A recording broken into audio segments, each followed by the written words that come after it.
অমাবস্যার এক নিস্তব্ধ কালো রাত, চারিদিকে শ্মশানের আগুনে লেলিহান শিখা আর রহস্যময় ছায়া।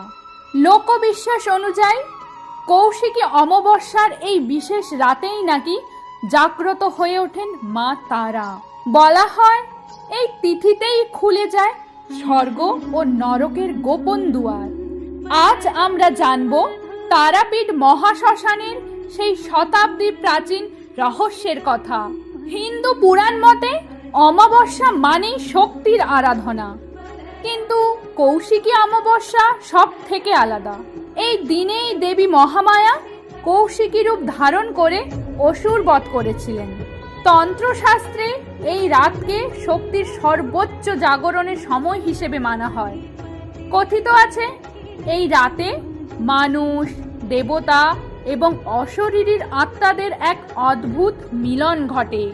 কল্পনা করুন, গভীর অন্ধকার রাতে চারপাশ নিস্তব্ধ, কেবল দূরে শোনা যাচ্ছে ঢাকের শব্দ আর মন্ত্রোচ্চারণ। বাতাসে ধূপ আর চন্দনের গন্ধে এক অলৌকিক আবেশ। সারিবদ্ধভাবে বসে আছেন তান্ত্রিক ও সাধকেরা। ভক্তদের বিশ্বাস এই রাতেই মা তারার দিব্য শক্তি পৃথিবীতে নেমে আসে। এই বিশেষ তিথিতেই শ্মশানের বাতাসে এক অজানা শিহরণ অনুভূত হয়। সাধারণ মানুষের কাছে যা ভয়ের, সাধকের কাছে তা পরম শান্তি।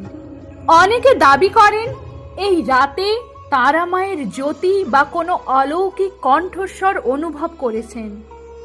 ইতিহাস বলে মহাসাধক বামাখ্যাপা এই কৌশিকী অমাবস্যা রাতেই মা তারার দর্শন পেয়েছিলেন এবং সিদ্ধি লাভ করেছিলেন।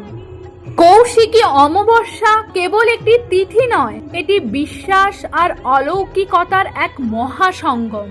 কারো কাছে এটি ভক্তির রাত, আবার কারো কাছে এক গভীর রহস্য। আপনার কি মনে হয়, মা তারা কি সত্যিই এই রাতে জীবন্ত হয়ে ওঠেন? আপনার মতামত কমেন্টে জানান। ভিডিওটি ভালো লাগলে লাইক ও শেয়ার করুন এবং সাবস্ক্রাইব করে আমাদের সাথেই থাকুন। ধন্যবাদ।